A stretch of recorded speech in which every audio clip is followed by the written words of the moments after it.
In the wars of 1965, 1971 and the Kargil wars, many brave soldiers gave their lives in an attempt to protect the homeland. اور کارگل وار 1971 کی جنگ 1965 کی جو جنگ ہے اس میں بہت سارے وارئرز جو سولجرز تھے انہوں نے اپنی جان کا نذرانہ پیش کر کے اپنے ہوم لینڈ کی سیف گارڈ کیا تھا.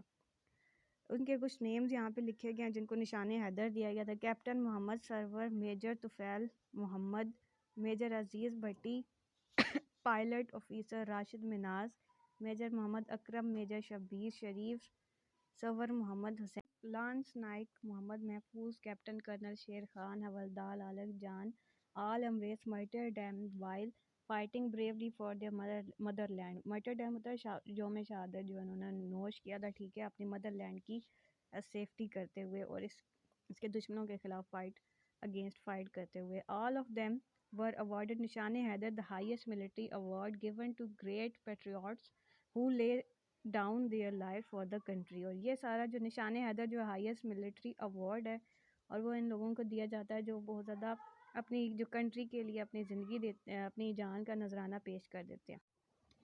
Number 5 paragraph, patriotism therefore is not just a feeling, it is a life spirit that continuously inspires and guides a nation. وہ کہہ رہے ہیں کہ محب الوطنی جو پیٹریوٹزم ہے وہ صرف ایک فیلنگ ہی نہیں ہے، وہ ایک آپ کی کہہ سکتے ہیں روح ہے جو زندہ رہتی ہے اور انسان کو ہمیشہ موٹیویٹ کرتی رہتی ہے اپنے نیشن کی بھلائی کا کام کرنے کے لیے. In the words of S.W. Scott, a man devoid of patriotic spirit is like the one who اور پھر انہوں نے ایس ڈبلیو اسکاٹ کی ایک کوٹیشن لکھی ہوئی ہے، ٹھیک ہے، اس کے اندر وہ بتا رہے ہیں کہ جس انسان کے اندر ایمٹینس ہو، جس کے اندر پیٹریوٹک اسپرٹ نہ ہو تو وہ کس طرح کا انسان ہوتا ہے. Breathes there the man with soul so dead who never to himself hath said this is my own my native land. hath کا مطلب ہوتا ہے has یا had said، اس کو آپ کہہ سکتے ہیں، ٹھیک ہے. تو کہہ رہے ہیں کہ ایسا انسان جو سانس لیتا ہے لیکن اس کی جو سول ہے، جو روح ہے، وہ تو بہت زیادہ مر چکی ہے کیونکہ اس نے تو کبھی خود کہا ہی نہیں، یہ شو ہی نہیں کیا کہ یہ میری زمین ہے، یہ میری لینڈ ہے.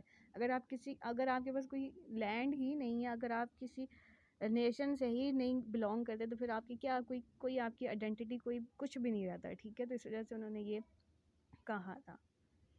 اسٹوڈینٹس نیکسٹ آپ نے جو باکس کویسچنز ہیں وہ اپنی نوٹ بک پہ آپ نے سالو کر لینے ہیں، ٹھیک ہے. فرسٹ باکس کویسچن ہے who offer sacrifice for the country.